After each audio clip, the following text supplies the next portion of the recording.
새로운 것과 다다익선이 아니다. 새로운 것과 다다익선이 아니다라는 제목으로 하나님 말씀 증거하도록 하겠습니다. 복음의 핵심을 말한다 그러면 뭐 한 권 든다 그러면은 뭐 로마서겠죠. 근데 로마서는 좀 16장 길잖아요. 근데 짧은 거 하나를 든다 그러면 갈라디아서입니다. 복음을 압축하고 요약한 아주 좋은 성경이라고 생각을 합니다.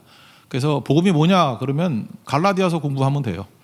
그 마틴 루터가 종교개혁을 할 때 붙들었던 게 로마서 말씀이지만 주로 갈라디아 풀었고요.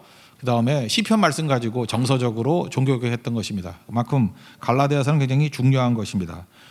잠깐 복음이라고 하는데 복음이 뭐예요? 복음은 예수님이에요. 예수님이 구원이다. 그게 복음이라고. 그래서 예수님이 복음 또는 복음이 뭐냐 그러면 구원이에요. 구원. 구원에 관한 것들을 복음이다 이렇게 말한다는 것입니다. 갈라디아서 보니까 갈라디아가 뭔지 알아야죠. 갈라디아 교회 그러는데 갈라디아는 지방 이름이에요. 우리가 뭐 경상도 교회 그러지 않잖아요. 경상도에 있는 교회, 그죠? 그러니까 갈라디아가 터키, 지금의 터키, 성경에서 소아시아라 그러죠. 소아시아 중앙쯤에 있어요. 중앙쯤에 거기 1차 전도여행을 할 때 갔던 데 있죠. 루스드라, 이고니온, 그 다음에 안디옥.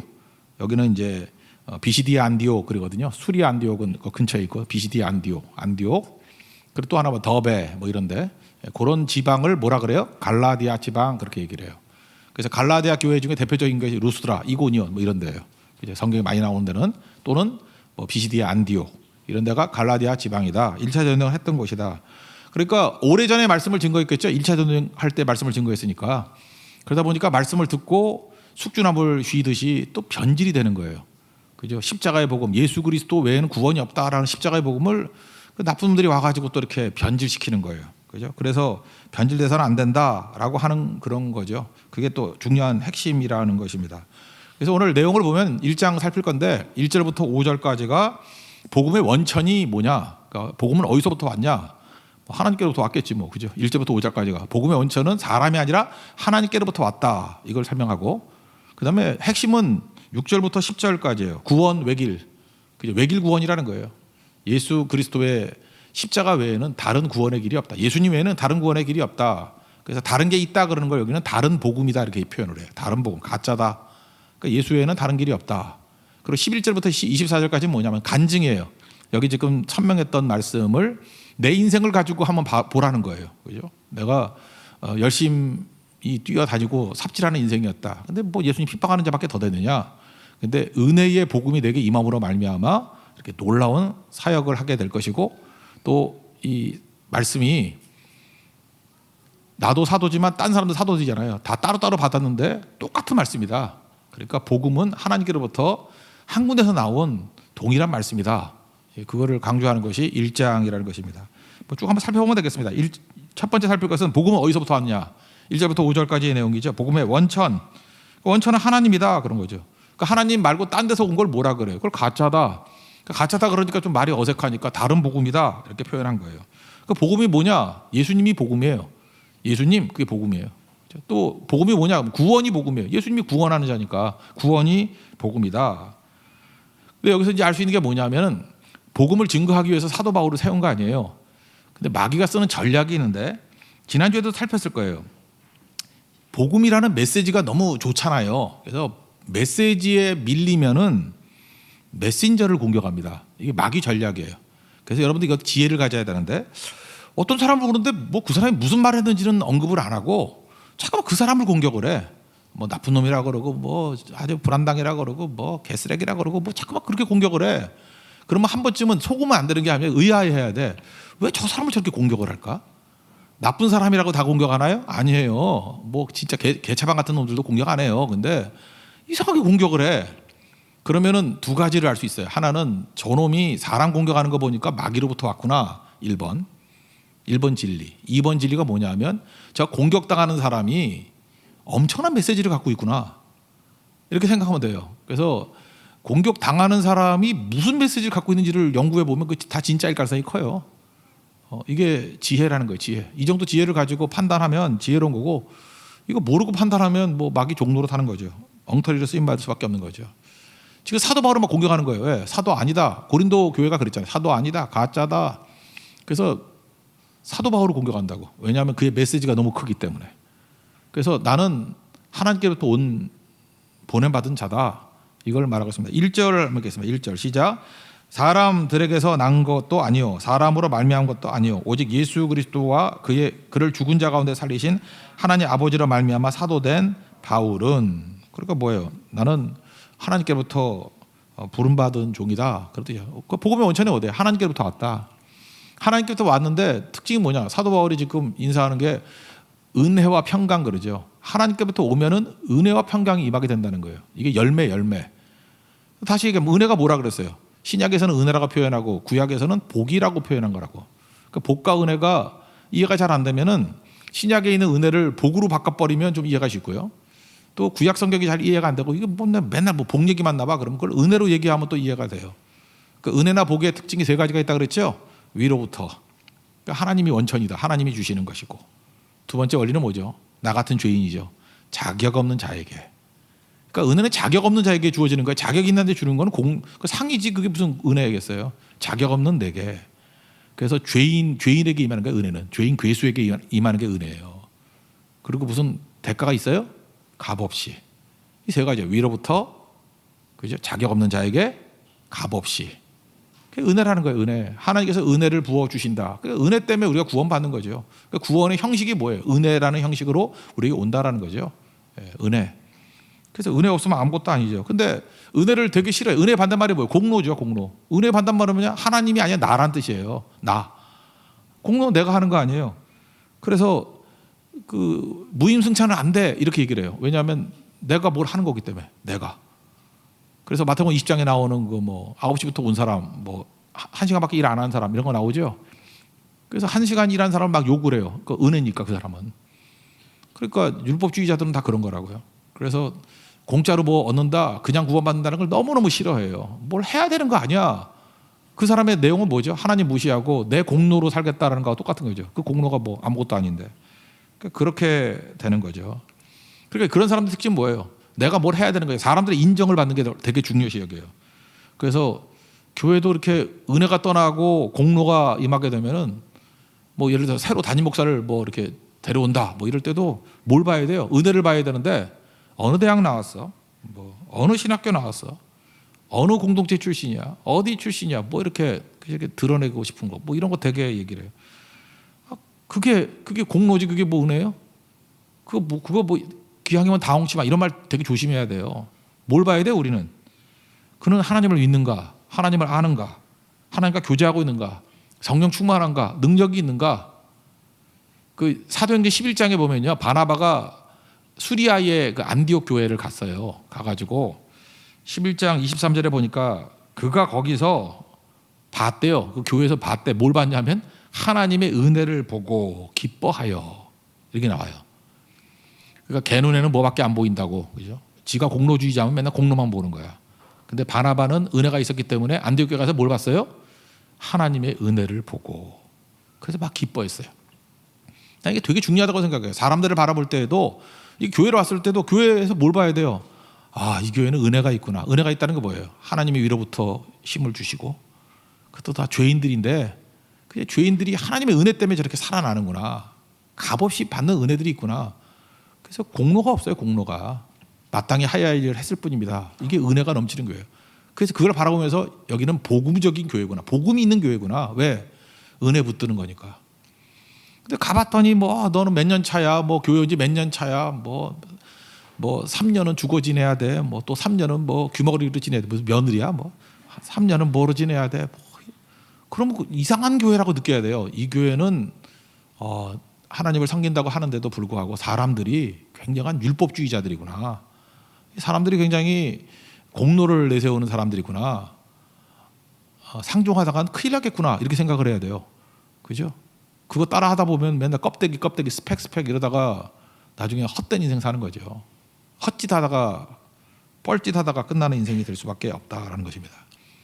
그래서 은혜를 보는 거고 은혜를 붙들면 뭐가 임해요? 평강이 임해요. 평강이 뭐래요? 샬롬. 제 기능을 다하다.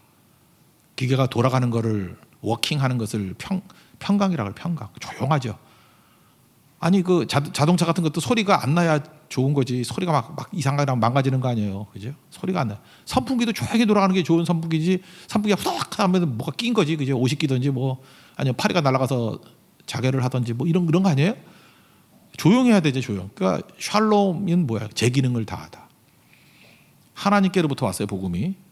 하나님께로 오면은 뭘 볼 수 있냐면 은혜를 받아야 사람들이 다. 은혜를 받으면 세 번째 단계는 평강이 임해요. 제 기능을 다 하게 돼. 그래서 세 번째는 뭐냐면 헌신하게 되겠죠. 헌신. 그래서 몸을 드리는 것이 있어요. 헌심이 아니에요. 헌신. 몸을 드린다.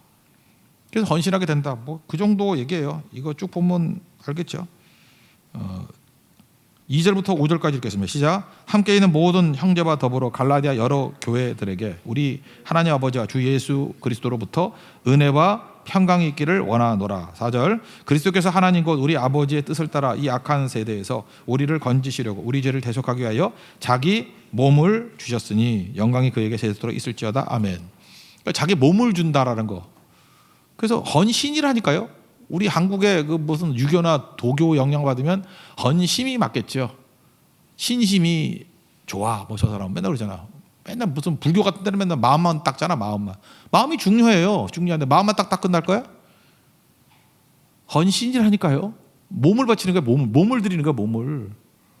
왜 그래요? 그 은혜 받고 샬롬이 임하니까 헌신이 가능한 존재가 된다라는 것입니다. 이게 다 누구로부터 와요? 그래서 사도가 아니래요. 다윗도 시편 51편에서 성령 임하고 난 다음에 뭐 자원하는 심령을 주자 그러잖아요. 죄로 떠나니까 자원하는 심령이 없다는 거예요. 헌신이 잘 안 되는 거예요. 그래서 교회는 헌신이 자연스러운 거예요. 뭐 헌신하자 이건 아니고 그 헌신이 저절로 되는 거예요.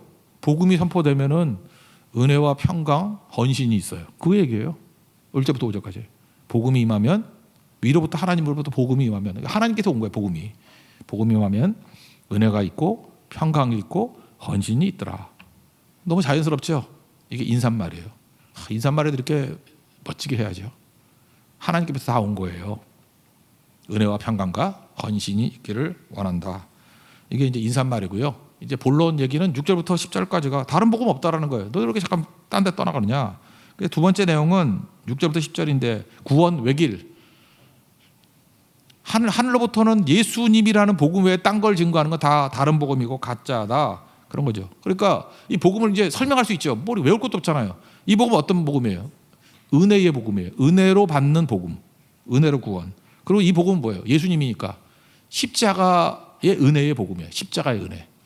또 십자가의 복음, 은혜의 복음, 뭐 따로따로 할 수 있는 거죠. 또 하나는 뭐예요? 예수의 복음이에요.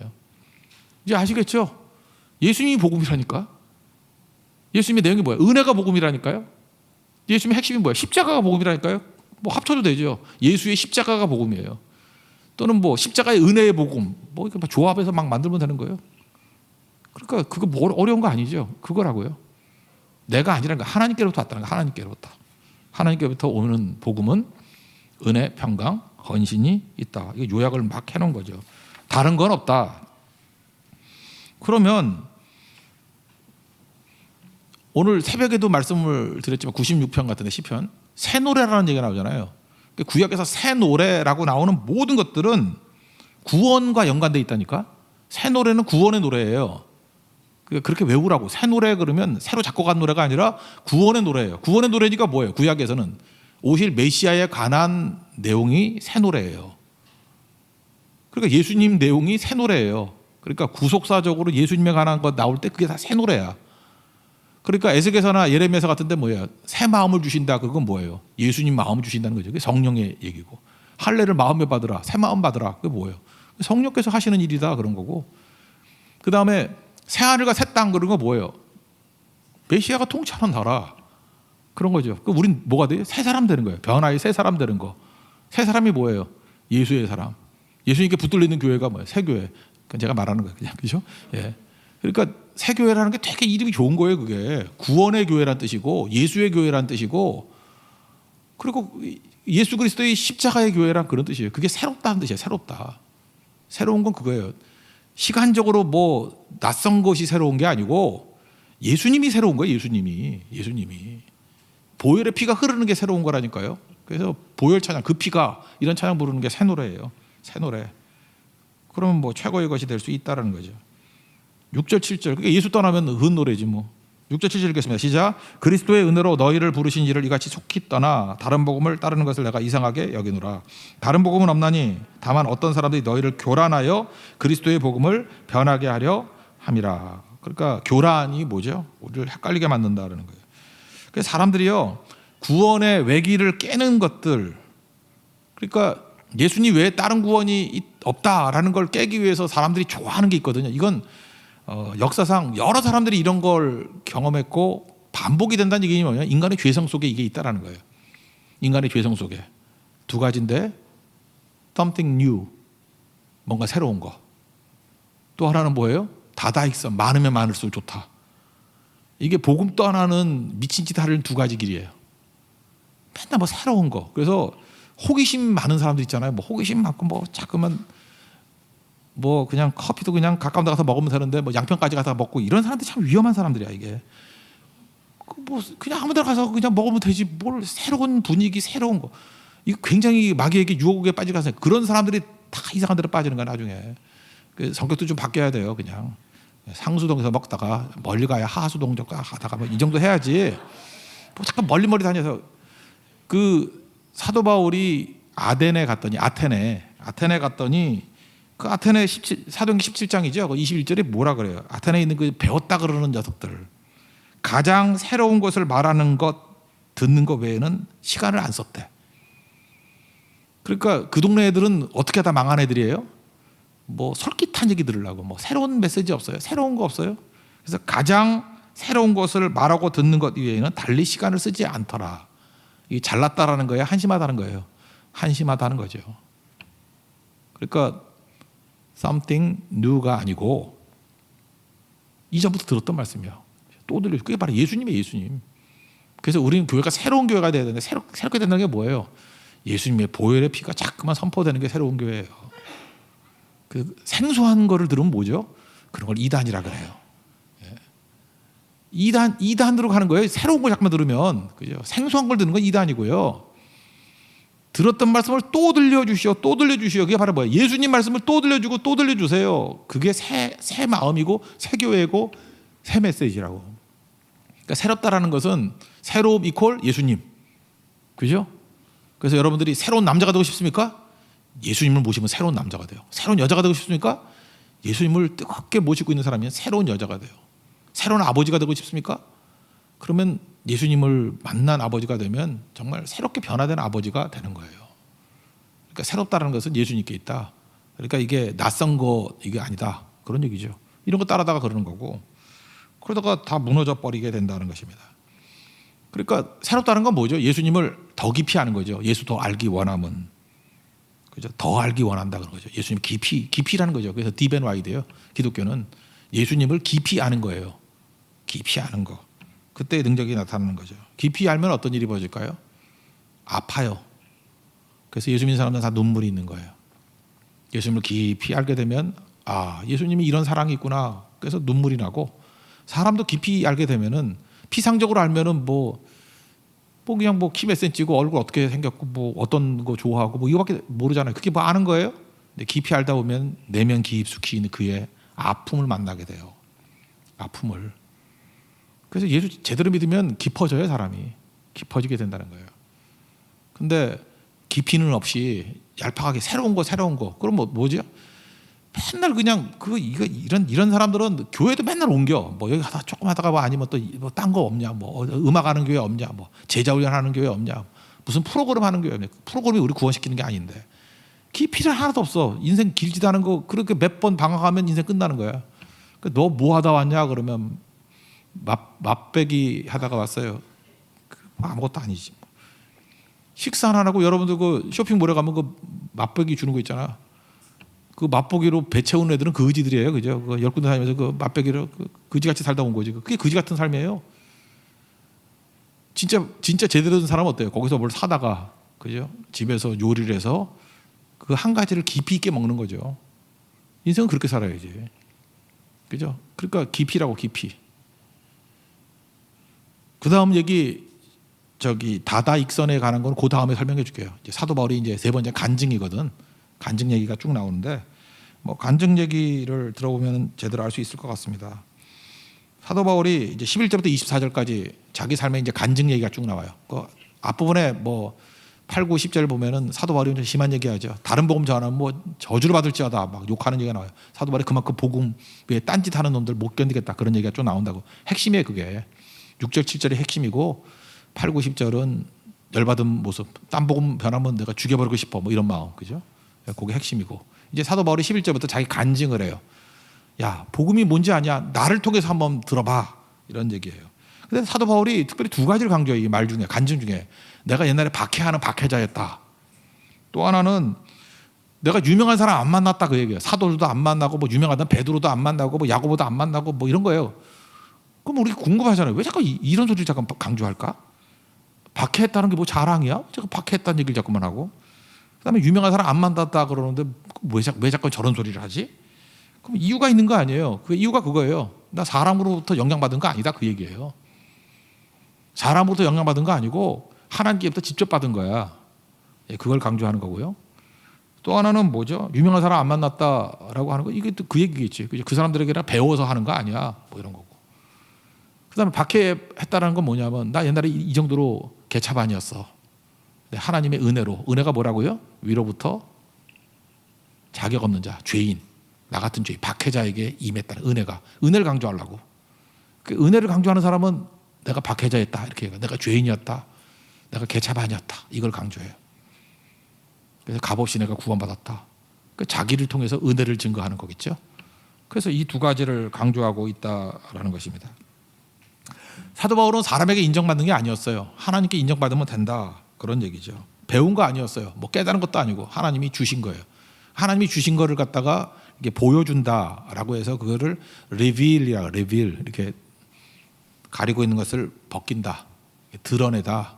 그래서 드러냄이라는 명사가 계시죠. 계시. revelation. 요한계시록 그러면 revelation of John. 그죠? 요한의 계시. 계시는 드러냄이에요. 드러냄. 그러니까 우리는 어떻게 사냐? 계시가 뭐예요? 하나님께부터 온 건데 은혜도 하나님께부터 오고 계시도 하나님께부터 온 거예요. 하나님께서는 우리에게 뭘 해주시냐면 보여주시고 들려주셔요. 그러니까 우리가 은혜로 산다는 건 뭐냐 하면은 하나님께서 힘 주신다. 이것도 맞는 거지만 은혜의 계시로 산다는 건 뭐냐 하면 내 뜻대로 내가 보는 대로 내가 듣는 대로 가지 않고 하나님이 보여주시는 대로 하나님이 들려주시는 대로 가겠습니다 라고 하는 게 계시적인 삶이에요. 그러니까 교회도 마찬가지예요. 우리가 이렇게 기도하잖아요. 기도 왜 해요? 하나님 보여주세요. 그랬더니 하나님께서 네팔 선교를 위해서, 말레이시아 선교를 위해서, 뭐 인도 선교 이렇게 보여주시잖아요. 이렇게 보여주시면 가는 거예요. 우리 뜻으로 가는 게 아니고. 또 어떤 들려주시잖아요. 아, 여기서 이제 연락이 옵니다. 들려주셔요. 이제는 우리 교회 또 이렇게 연세 드신 분들도 또 일할 것들 많잖아요. 그래서 보니까 이분들이 할 수 있는 것들이 있어. 오히려 뭐 가서 6개월이나 1년 살면서도 할 수도 있어요. 그게 이제 필리핀 마닐라 쪽에 있는 데하고 태국 쪽에 있는데 빈민 선교가 있어요. 빈민 엄청 많아요. 막 3,000명, 4,000명씩 와 떼거지로. 걔네들에게 먹여주고 입혀주고 뭐 이런 것들 하는 것도 굉장히 중요한 사역일 것 같아요. 그죠? 그런 것들 보여주시는 것도 주님이 우리가 생각해서 가는 거 아니에요. 이렇게 요청이 오고 보여주실 때 하겠습니다. 들려주시면 하겠습니다. 그래서 사도행전에도 보면 4장에 뭐라 그래요? 복음 증거하지 말라 그랬더니 우리는 보고 들은 것을 전하지 아니할 수 없다 그러잖아요. 계시적인 삶이에요. 하나님께서 날 이끌어 가시는데 보여주는 것으로 일하겠습니다. 들려주시는 거 일하겠습니다. 오늘도 이렇게 말씀 듣죠? 말씀 듣는 거예요. 여러분 인생을 묶는 거예요. 내대로 서원의 삶인데 어떻게 살아요? 말씀대로 살겠습니다. 이건 뭐예요? 말씀이 들려주는 대로 살겠습니다. 말씀이 보여주는 대로 살겠습니다. 이게 은혜의 삶이에요. 계시의 삶. 사도 바울이 그거를 쭉 강조하고 있다라는 것입니다. 11절, 12절 한번 읽겠습니다. 시작. 형제들아, 내가 너희에게 말하노니 내가 전한 복음은 사람의 뜻을 따라 된 것이 아니니라. 이는 내가 사람에게서 받은 것도 아니요 배운 것도 아니요 오직 예수 그리스도의 계시로 말미암은 것이라. 계시라 그러잖아요. 그러니까 복음이 뭐예요? 내가 만들어낸 거, 들은 거, 배운 것도 아니고 보여주신 거야. 주님이 들려주신 거야. 계시로서의 삶이야. 근데 여기서 이제 사도 바울이 이제 자기 간증에서 이제 구분하는 거예요. 사람에서 배운 것과 하나님께로부터 온 것과의 차이점이 뭔가? 차이점이 뭐냐면 사람은 불완전하잖아요. 그래서 사람에게서 배운 거를 종교라 그래요. 종교, 릴리전, 종교성. 그리고 하나님께로부터 온 것을 말씀 신앙이라 그래요. 참된 신앙이라 그런다고. 그래서 신앙과 종교를 구분을 좀 한다 그러면 종교는 인간이 만든 거야. 인간이 이렇게 보기 좋게 만든 거, 거룩하게 만든 거. 근데 인간이 만든 것은 불완전하기 때문에 종교의 특징이 뭐냐 하면은 여기 사도 바울이 있어요. 내가 옛날에 종교인이었거든. 예수 믿기 전에 누구 핍박할 때 뭐라고 얘기하냐면 내가 지나치게 믿어. 이런 얘기가 나와요. 지나치게 믿어. 이게 핵심이에요. 지나치게 믿어. 그러니까 지나치게 믿는 거의 내용이 뭐예요? 지나치다는 게. 어디에 빠진다는 거예요. 그래서 참된 신앙은요, 빠지는 게 아니에요. 균형의 균형, 밸런스. well 밸런스. 잘 균형 잡힌 그게 신앙이에요. 근데 사람이 만든 거는 특징이 뭐냐 하면은 빠져들어. 왜? 불완전하기 때문에. 그래서 전부 다 종교에 빠진 사람이 많아요. 빠진 사람. 이게 균형이 없다니까. 그러니까 예를 들어서 어떤 교회를 가니까 기도만 해. 막 기도만 해. 근데 참된 신앙은요, 성령께서 우리를 기도와 말씀으로 균형 잡게 만들어요. 기도가 너무 많으면 이제 말씀 읽어야 돼. 또 어떤 게 또 말씀만 읽어. 드립다 그냥 말씀만 읽어. 그럼 말씀 붙들고 기도해야 돼. 말씀을 구해야지 주님께서 보내주시는 게 있고 성취가 있어. 그래서 성령이 계시는 곳에 다 균형이 있고 종교가 임한 데에는 빠져드는 거예요. 균형이 없다고. 균형이 뭔지를 몰라요. 그게 균형이 없으니까 어떻게 되죠? 종교에서 하는 일은 뭐예요? 종교에서 하는 일은 더밖에 없어. 더 하는 거. 더 하는 거. 트와이스 노래 있대. 트와이스 노래가 그 뜻은 아닌 것 같은데 어쨌든 종교의 특징은 밖에 없어. 그러니까 더 하면 어떤 일이 벌어지죠? 균형하고 관계없는 거죠. 그러니까 신앙은 균형인데 이게 같이 건강하게 올라가야 되는데 내가 구원받고 이웃이 보이는 거예요. 그게 성령이에요. 그죠? 내 기도보다도 먼저 하나님에 대한 감사가 3분의 1, 3분의 2 중보, 3분의 1 나를 위한 간구. 이게 균형이죠. 균형이 딱 잡히는데 어떤 사람은 죽어라 자기만 기도해. 맨날. 균형이 깨져요. 더. 그리고 더 하는 것 중에 대표적인 게 뭐예요? 하나님의 보호자를 흔들어서 하나님 어지럽게 만들어가지고 응답을 받아내고야 말겠어. 뭐 이런 거. 그 되게 믿음이 좋아 보이는데 그게 아니라는 거죠. 그래서 사도 바울이 이렇게 얘기를 해요. 자기가 옛날에는 무지무지한 열심히 있었다. 그런 거죠. 내가 무지무지한 열심히 있었다.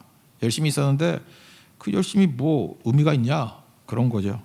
그죠? 그래서 여기 열심 한번 볼까요? 13절, 14절 두 절만 읽겠습니다. 시작.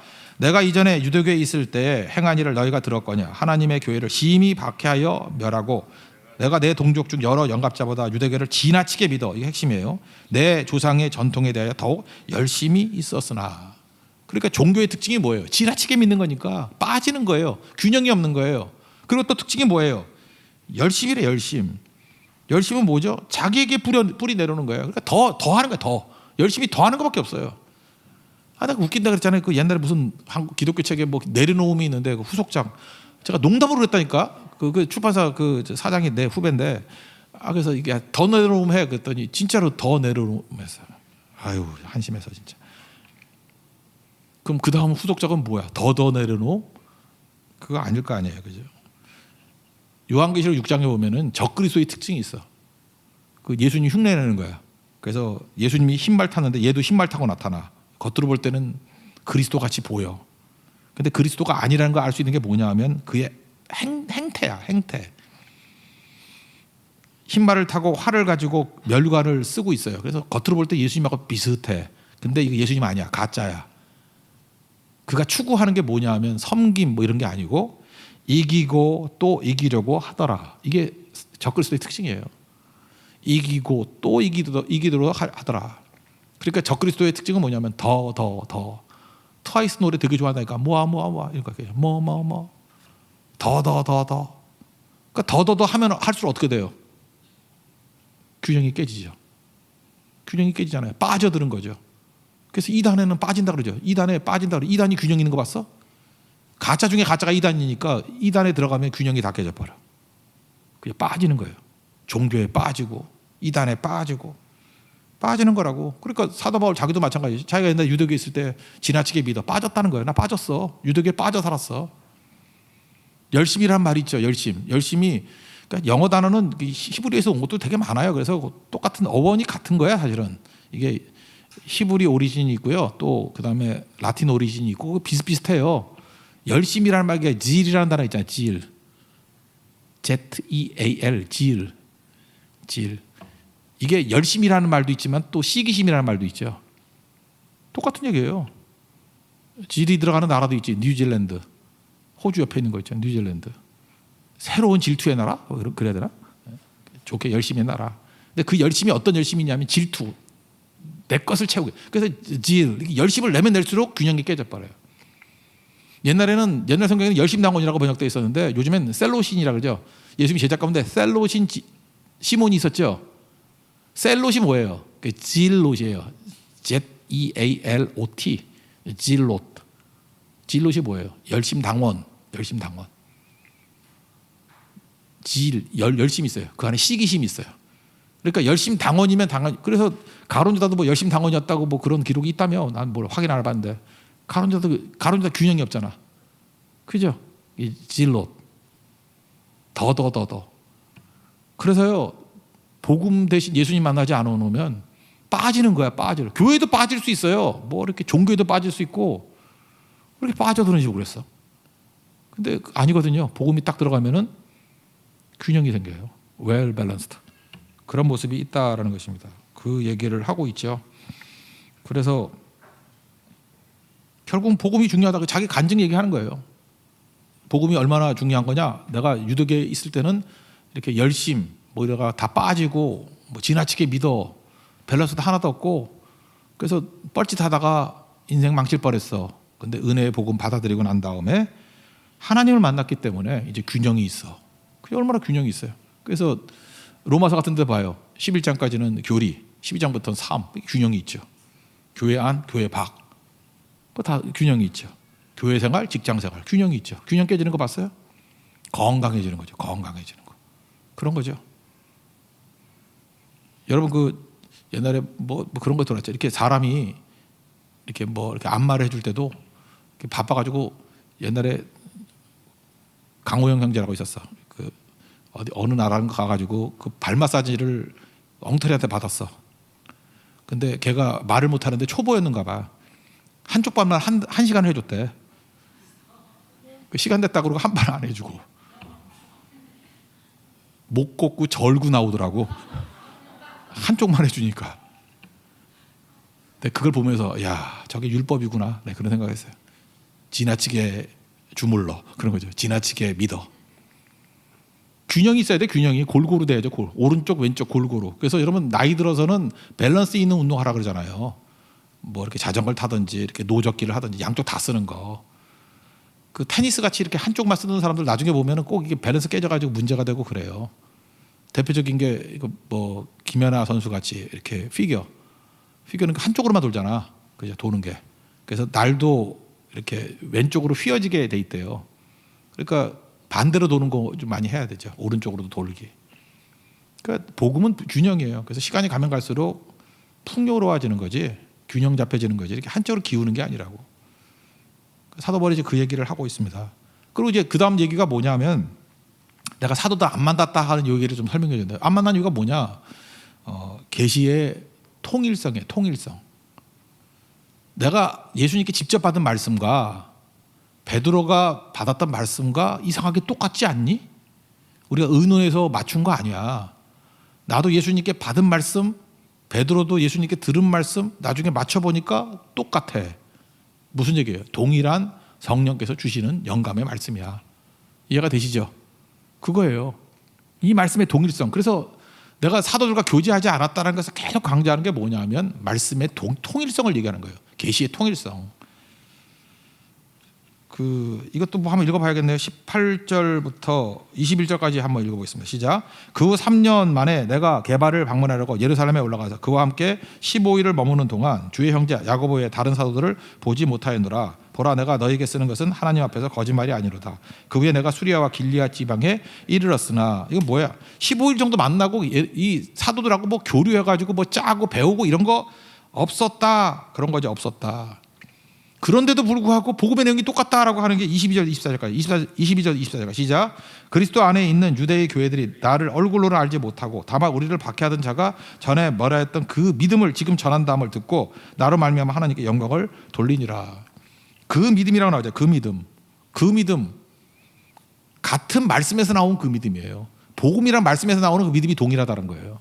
말씀이 똑같다는 얘기죠. 그러니까 이런 얘기하고 똑같은 거죠. 교회가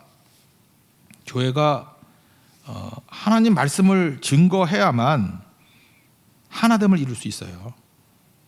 그러니까 말씀을 증거하면은 동일한 말씀을 듣고 같은 믿음이 생기기 때문에 교회가 점점 하나가 돼. 십자가를 증거하면 잠깐만 점점 하나가 돼.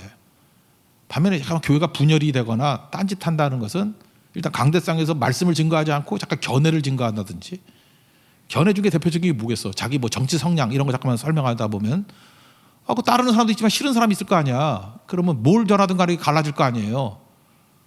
근데 그게 정치뿐만 아니라 뭐 시대마다 어떤 철학일 수도 있고 뭐 시대마다 뭐 흐름일 수도 있고 어떤 때는 막 심리학을 막 외칠 때가 있고 어떤 때는 경영학을 외칠 때가 있고 무슨 뭐 교회 하나님의 말씀이 피터 드러커를 증거하는 건지 모를 때도 있고 그죠? 뭐 이럴 때가 되게 많았어요. 그럼 분열이 일어난다는 거예요. 항상 그랬어요. 역사상. 그러니까 교회가 하나 되기 위해서 뭐가 필요해요? 동일한 말씀을 증거하면 그 믿음이라는 하나의 믿음이 생긴다는 거예요. 그러니까 지금 일장이 서론적인 얘기인데 십자가의 복음만을 증거해야 된다 그런 거죠. 그리고 성경 말씀은요 그 자체 여러분 요즘에 인코딩이란 말이 있잖아요. 그 인코딩 해놨어요. 하나님이 성령께서 이렇게 말씀으로 이렇게 압축을 시켜놓은 거야. 파일을 인코딩. 근데 인코딩 된 걸 이렇게 잘 읽으면 뭔 소리인지 잘 몰라. 근데 성령께서 우리 가운데 임재해 주시면 그 인코딩된 말씀을 디코딩 해주셔요. 이렇게 풀어주셔서 원래 그 말씀이 내 속에서 이렇게 살아서 움직여 역사하게 만드신다고. 사도 바울이 그 얘기 짓고 하는 거예요. 갈라디아서에서.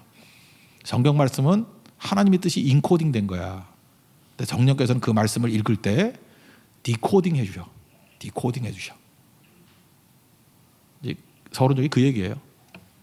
그리고 요즘에 우리가 뭐 시편 같은 거는 뭐 2장, 3장씩 읽고 오늘도 이렇게 한 장씩 읽고 하잖아요. 제가 이렇게 하는 이유 중에 하나가 뭐냐? 성경의 자증성이에요. 성경을 잠깐만 이렇게 목사가 설교해 주거나 해석해 주는 걸로만 100% 이해를 하면 이거 배우는 거 중요해요. 근데 그걸로만 이해한다 그러면 목사도 해석이잖아요. 해석이 꽤 들어가 있잖아. 해석에 여러분의 신앙의 기초를 두면 안 돼요. 말씀 자체에 신앙의 기초를 둬야지. 그래서 설교 잘 못할 때는 설교 준비도 안 돼 있고 자기가 영감을 못 받고 했을 때는 그냥 성경 쭉 읽어주는 게 좋아요. 성경은 성경 자체가 증거를 해요. 스스로 증명한다니까. 자증성. 그래서 성경 많이 읽어야 돼요. 성경 많이 읽고 이렇게 딴 데로 빠지지만 않으면 성경 자체가 우리에게 주시는 힘이 있어요. 제가 그런 얘기를 했죠. 교회가 모일 수 없는 상황이 온다 그러면은 저는 온라인 예배 별로 찬성 안 한다고. 왜 그러냐? 온라인 예배는 또 다른 권력자가 컨트롤할 수 있잖아. 온라인 못 듣게 하든지 방해하든지 끊어버리든지. 중국만 해도 인터넷 끊어버리잖아요. 북한에 인터넷 없어요. 그 얼마든지 조작할 수 있잖아요. 그리고 뭘 검색했는지 감시할 수 있고. 근데 중국도 그렇고 이런 지하교회들이 언제 서든지 알아요? 가정교회, 가정예배 드릴 때예요. 가정예배 드리는 건 반드시 누군가 한 사람이 설교를 해야 되고 성경을 읽기라도 해야 돼요. 읽고 해석을 하고 거기서 기도하고. 그러면은 물론 핍박이 오면 가짜들은 다 없어지겠지만이. 근데 거기서 진짜가 나오는 거예요. 카타콤에 들어갔던 성도들, 그죠? 그 다음에 터키에도 보면 지하교회들 되게 많았거든요. 그런데 살았던 사람들의 특징이 뭐냐? 핍박 속에 가정 교회들만 살았어요. 가정 예배 드린 사람들만. 거기서 하나님이 성령께서 직접 임재하셔서 자증해 주죠. 자증. 그래서 성경은 많이 읽어야 돼요. 듣는 것으로 만족하면 안 되고요. 듣고 읽어야 돼요. 그리고 저게 그러한가 아니한가 확인하고 또 질문해야 되고 그리고 자기 언어로 이해해야 되고 그때 성령께서 역사해 주신다는 거예요. 이게 복음입니다. 복음. 그러지 않고 사람만 의지하고 나가다 보면 여러분 엉터리 지도자 만나면 어떡하려고 그래요. 엉뚱하게 해석하고 엉뚱하게 몰아가 버리면 나는 지도자 잘못 만났기 때문에 저렇습니다. 그렇게 말할 수는 없잖아요. 성경보다 더 높은 권위 없습니다. 성경이 최고의 권위라는 것은 성경이 말하게 하십시오. 말씀 듣고 설 수 있는 하나님 종 되기를 원합니다. 바울은 이 얘기를 하는 거예요. 성경 말씀, 여기 말씀을 받은 사람이니까 누구나 성경 말씀을 가지고 서 있으면 말씀에서 나오는 그 믿음은 동일한 믿음이 되더라. 그래서 모여서 뭘 확인하느냐 하면 믿음을 확인하는 거예요. 너도 그 말씀 들었니? 그럼 같은 믿음이 생겨요. 말씀에서 나오는 믿음은 다 동일한 믿음이라는 거예요. 우리 대만이나 이런 데 가보세요. 언어도 안 타고 하는데 같은 말씀에서 나온 믿음이기 때문에 그냥 같이 통성기도해도 같은 영이 역사하고 같은 걸 구하고 같은 뜨거움과 같은 기쁨이 있어요. 같은 말씀에서 같은 믿음이 나옵니다. 오늘도 여러분들이 하늘로부터 내려오는 말씀을 통해서, 복음을 통해서 참된 믿음을 갖는, 그게 구원하는 믿음이에요. 그 믿음으로 사는 하나님의 종 되기를 축원합니다. 자리에서 나가겠습니다. 우리 십자가 복음 찬양하겠습니다. 그 피가